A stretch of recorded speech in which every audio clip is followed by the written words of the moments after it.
नमस्कार।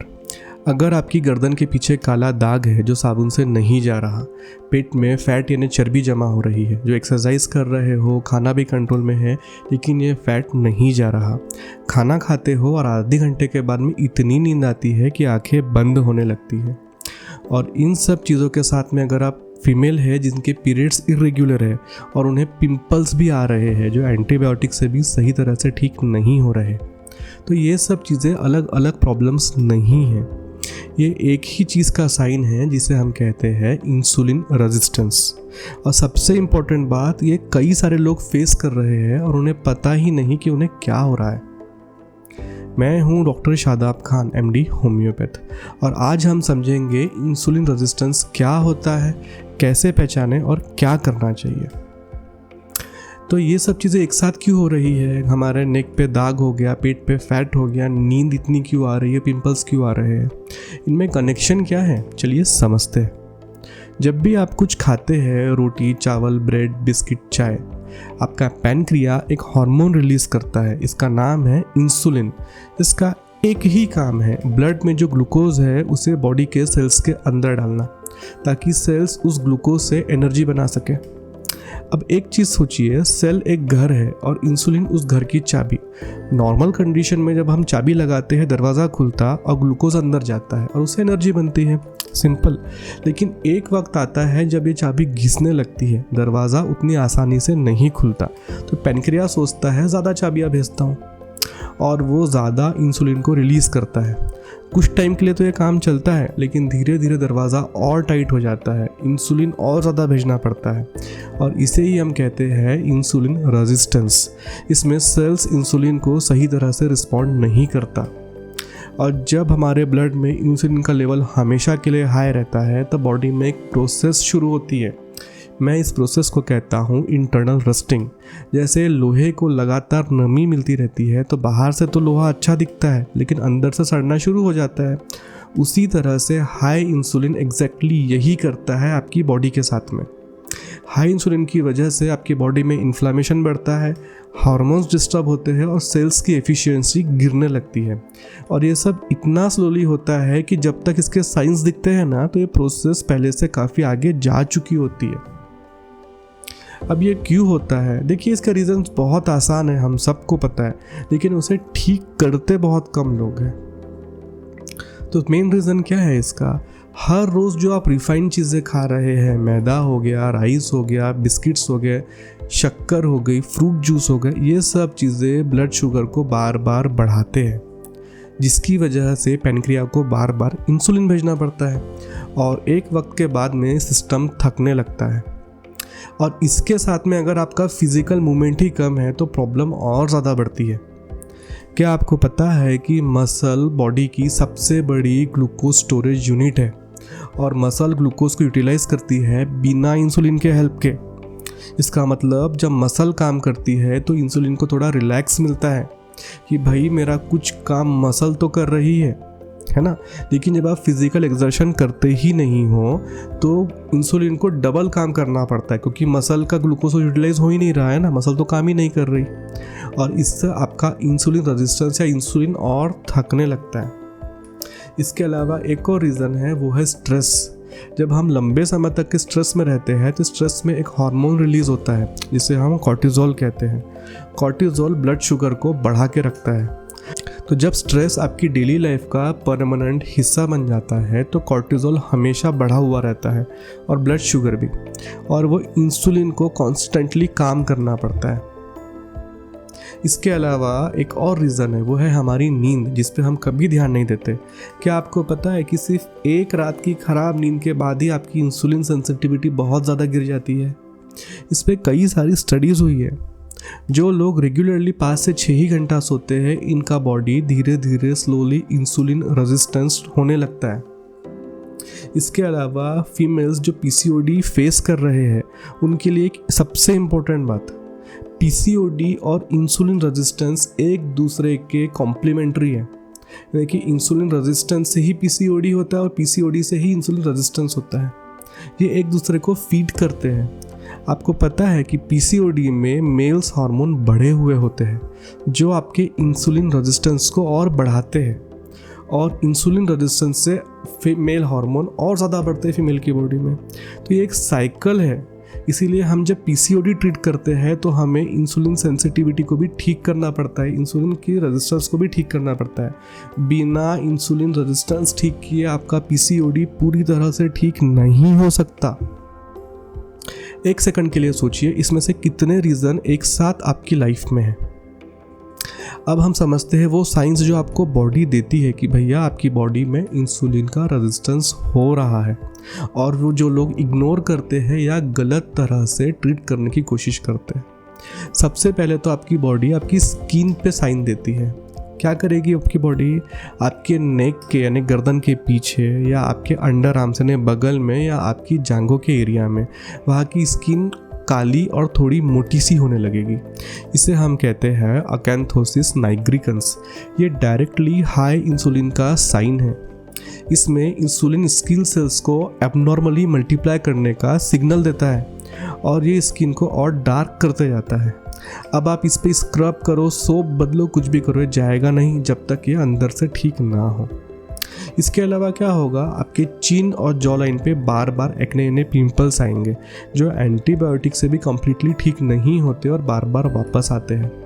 ये भी इंसुलिन और एंड्रोजन के डायरेक्ट कनेक्शन की वजह से होता है। इसीलिए ये स्किन का प्रॉब्लम नहीं है, ये प्रॉब्लम अंदर से आ रही है।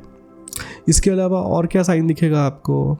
इसके अलावा एनर्जी का वो पैटर्न जो कंफ्यूजिंग लगता है। दोपहर को खाना खाया और 20-30 मिनट के बाद में इतनी नींद आती है कि काम करना मुश्किल हो जाता है।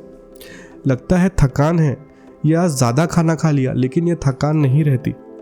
ये ब्लड शुगर पहले बढ़ा फिर अचानक से गिर गया और बॉडी उस गिरावट को हैंडल कर रही है। और वो जो बार बार कुछ मीठा खाने का मन करता है, चॉकलेट हो गया, बिस्किट हो गया या कुछ भी, ये कोई छोटी सी क्रेविंग नहीं है। ये बॉडी का सिग्नल है कि सेल्स को अभी ग्लूकोज नहीं मिल रहा प्रॉपरली, तो ब्रेन बोल रहा है मुझे जल्दी कुछ दो। इसके अलावा एक और मेन साइन है इंसुलिन रेजिस्टेंट का। आपके बेली फैट बहुत बढ़ गया, आपके पेट के आसपास में चर्बी बहुत बढ़ गई और वो आप डाइटिंग भी कर रहे हैं, एक्सरसाइज भी कर रहे हैं, तो भी सही तरह से नहीं जा रहा। इसका रीज़न क्या है कि इंसुलिन अगर आपकी बॉडी में ज़्यादा है तो वो फैट स्टोरेज को प्रमोट करेगा। ये डायरेक्ट इंसुलिन का काम है। इसके अलावा लास्ट साइन है मेंस्ट्रुअल इरेगुलरिटी। अगर आपके पीरियड्स इरेगुलर है, आपको पीसीओडी डायग्नोस हो चुका है, आपकी स्कैल्प पर आपके बाल थिन हो रहे हैं, पतले हो रहे हैं, तो ये सब चीज़ें भी डायरेक्टली या इनडायरेक्टली हाई ब्लड इंसुलिन से कनेक्टेड है। देखिए, इंसुलिन एक मेटाबॉलिक हार्मोन है और जब मेटाबॉलिज्म डिस्टर्ब होता है तो बाकी के हार्मोन्स भी अफेक्ट होते हैं। और अब चलते हैं सॉल्यूशन की तरफ। करना क्या है हमें? सबसे पहले की चीज़ है टाइमिंग चेंज करना है। क्या आपको पता है कि आपकी बॉडी में एक इंटरनल क्लॉक होती है, बिल्कुल वैसे जैसे फ़ोन में अलार्म होता है जो डिसाइड करता है कि कब क्या होगा। ये क्लॉक डिसाइड करती है कि सुबह उठने का सही टाइम क्या है, रात को नींद कब आएगी और खाना सही तरह से हमें यूटिलाइज करने का बेस्ट टाइम कब है। तो सुबह के वक्त ये क्लॉक बॉडी को सिग्नल देती है कि अब काम का टाइम है, एनर्जी चाहिए। इसीलिए सुबह बॉडी इंसुलिन के लिए सबसे ज़्यादा सेंसिटिव होती है। जब आप कुछ भी खाते हैं तो ग्लूकोज एफिशिएंटली सेल्स में जाता है और एनर्जी बनाता है, लेकिन रात को ये क्लॉक बॉडी को सिग्नल देती है कि भाई अभी रेस्ट का टाइम है, सब चीज़ें स्लो करो। इसलिए रात को यही खाना जब आप खाते हैं तो ब्लड शुगर ज़्यादा बढ़ता है और उस वजह से इंसुलिन ज़्यादा रिलीज़ होता है। और जैसे कि मैंने आपको बताया कि ज़्यादा इंसुलिन बॉडी में फैट को स्टोर करता है और इसी इंटरनल क्लॉक को साइंस में सिकार्डियन रिदम कहते हैं। और 2017 में इसी रिसर्च पे नोबेल प्राइज़ मिला था मेडिसिन का। मतलब ये कोई नई थ्योरी नहीं है, ये साइंटिफिकली एस्टेब्लिश्ड फैक्ट है। तो करना क्या है हमें दिन का सबसे बड़ा खाना सुबह या दोपहर तक के खा लेना है और रात का खाना हमें लाइट रखना है। और उससे भी बड़ी बात, रात को 7 या 8 बजे के पहले ही खाना खा लेना है। ये सिर्फ एक ही आपने चेंज किया ना तो बहुत सारे लोगों को नींद में, एनर्जी में और वो खाना खाने के बाद में दोपहर को जो नींद आती है ना, वो सब चीज़ों में ही बहुत इफेक्ट दिखना शुरू हो जाता है। दूसरी चीज़ क्या करना है, अब हम देखेंगे क्या खाना है हमें और क्या नहीं। इसके पहले हम एक कंसेप्ट समझते हैं, ग्लाइसेमिक इंडेक्स। ये बेसिकली बताता है कि कोई भी चीज़ खाने के बाद ब्लड शुगर कितनी तेज़ी से आपकी बॉडी में बढ़ता है। जितना ज़्यादा स्पाइक होगा, जितना ज़्यादा आपकी बॉडी में ब्लड शुगर बढ़ेगा, उतना ज़्यादा इंसुलिन रिलीज़ होगा और उतनी ज़्यादा प्रॉब्लम बढ़ेगी। सिंपल है ना। तो जो चीज़ें ब्लड शुगर को रॉकेट की तरह ऊपर भेजती है, हमें वो चीज़ें कम खानी है, और जो चीज़ें ब्लड शुगर को धीरे धीरे बढ़ाती है, तो हमें वो चीज़ों को ज़्यादा खाना है। सिंपल है। तो करना क्या है, सुबह ब्रेड या बिस्किट जो खाते हैं उसे रिप्लेस करना है आपके एग से, अंडे से और या बेसन के चीले से। इसमें प्रोटीन भी है, फाइबर भी है और ब्लड शुगर को भी स्टेबल रखता है। चाय में शक्कर की जगह शहद का यूज़ करना है। एकदम से चीज़ें चेंज नहीं हो पा रही है तो धीरे धीरे चेंज करना है, लेकिन करना ज़रूर है। दोपहर का खाना, दोपहर को हमें रोटी सब्जी दाल चावल यही खाना है, लेकिन उसका थोड़ा सा पैटर्न बदलना है। पैटर्न बदलना है मतलब कैसा, हमें सबसे पहले एक कटोरी सलाद खाना है। बहुत ज़्यादा ज़रूरी है ये क्या करेगा, ये सबसे पहले तो आपके पेट में एक फाइबर की लेयर बनाएगा, और उसके बाद में जब आप रोटी या चावल खाएंगे तो वो स्लोली एब्जॉर्ब होगा और ब्लड शुगर एकदम से आपका नहीं बढ़ेगा। तो हमें पहले एक कटोरी सलाद खाना है और उसके बाद में दाल रोटी सब्जी चावल। और हमारे खाने में भी हमें दाल की क्वांटिटी बढ़ानी है और राइस की क्वांटिटी कम करनी है। राइस यानी वाइट राइस से भी ब्लड शुगर बहुत ज़्यादा बढ़ता है ना। तो हमें दाल रोटी बढ़ा सकते हैं आप, लेकिन आपको चावल कम करना है। और अगर आपको लग रहा है कि आपको चावल के बिना पॉसिबल नहीं है, तो हमें वाइट राइस की जगह ब्राउन राइस ट्राई करना है। और इसके अलावा रात का खाना हमारा हल्का रखना है, यानी रात को हमें कम खाना है। जो चीज़ें आप दिन में ज़्यादा खा सकते हो, रात को उसे कम करना है। इसका मतलब रोटी एक की जगह पे आधी, चावल आधा, सब्जी ज़्यादा। ठीक है, तो रात के समय हमें खाना कम खाना है। तीसरी चीज़ क्या करनी है, तीसरी चीज़ है इंटरमिटेंट फास्टिंग। सबसे पहले ये समझते हैं कि ये काम क्यों करता है। जब आप कुछ नहीं खा रहे होते तो आपकी बॉडी में इंसुलिन का लेवल लो रहता है, और जब इंसुलिन का लेवल बॉडी में कम होता है तो बॉडी क्या करती है कि जो पहले से जो फैट स्टोर किया हुआ है उसे जलाने की या बर्न करने की कोशिश करती है। ये सिंपल बायोलॉजी है। तो जितना ज़्यादा टाइम आपकी बॉडी में इंसुलिन लो रहेगा, उतना ज़्यादा आपकी बॉडी जो स्टोर्ड फैट है, जो आपके पेट के आसपास में फैट जमा हुआ है, उसे जलाने की कोशिश करेगी। तो सबसे कॉमन अप्रोच क्या है, 16:8। इसका मतलब आपको 16 घंटे का फास्ट रखना है और 8 घंटे की ईटिंग विंडो रखनी है। तो प्रैक्टिकली कैसा आएगा ये, आपको सबसे पहले सुबह 10 या 11 बजे पेट भर के खाना खा लेना है, और दिन का आखिरी खाना शाम को 6 बजे या 7 बजे तक के खा लेना है। तो बीच में 8 घंटे में आप कुछ भी खा सकते हो। जैसे सुबह 10 बजे आपने लंच किया तो आपका 6 बजे डिनर होना चाहिए, और इसके बीच में आपको जो भी थोड़ा बहुत खाना है आप खा सकते हो, कोई इशू नहीं। लेकिन शाम को 6 बजे या 7 बजे के बाद से दूसरे दिन के सुबह 11 तक के कुछ नहीं खाना है। हाँ, सुबह उठ के आप चाय वगैरह, थोड़ा बहुत चाय पानी ब्लैक कॉफ़ी ये सब चीज़ें ले सकते हैं, लेकिन 11 बजे से पहले तक के कोई सॉलिड नहीं खाना है। तो रात जैसे शाम के 7 बजे से सुबह 11 बजे तक के 16 घंटे हो जाते हैं। नींद के 7 से 8 घंटे तो वैसे भी होते हैं, तो बचा कितना, सुबह के 3 से 4 घंटे एक्स्ट्रा, तो जब हमें कुछ नहीं खाना है। तो शुरुआत कैसे करें इसकी, एकदम से तो इतना सारा नहीं कर पाएंगे ना हम। तो पहले दिन सिर्फ 12 घंटे का ही ट्राई करो। पहले कुछ दिनों के लिए आप 12 घंटे का ही ट्राई करो। जैसे आपने डिनर रात के 8 बजे किया तो सुबह 8 बजे तक के कुछ भी नहीं, और फिर धीरे धीरे कंफर्टेबल लगे तो 13 घंटे 14 घंटे 16 घंटे इस तरीके से धीरे धीरे टाइम बढ़ाइए। लेकिन अगर आपको एसिडिटी की प्रॉब्लम है या कोई भी इशू है, तो ये इंटरमिटेंट फास्टिंग शुरू करने से पहले आप अपने डॉक्टर से पहले कंसल्ट करिए कि आपकी बॉडी के लिए वो ठीक है कि नहीं है। अब चौथी चीज़ क्या करना है, हमें चौथी चीज़ करना है मूवमेंट। देखिए, हमको कोई जिम नहीं जाना है, हेवी वर्कआउट नहीं करना है, बस खाना खाने के बाद में 10 से 15 मिनट की वॉक। ये एक चीज़ ब्लड शुगर को बहुत ज़्यादा कम करती है। जैसे कि मैंने आपको पहले बताया है कि मसल ग्लूकोज को डायरेक्टली एब्जॉर्ब करती है बिना इंसुलिन की हेल्प के। ये कई सारी रिसर्चेस में देखा गया है। जब सुबह खाली पेट आप 20 से 30 मिनट की वॉक करो, ये तो बहुत अच्छा है, लेकिन अगर ये नहीं हो सकता तो सिर्फ खाने के बाद वाली वॉक करिए। आपके खाना खाने के बाद में वॉक करिए, ये भी बहुत ज़्यादा काम आता है।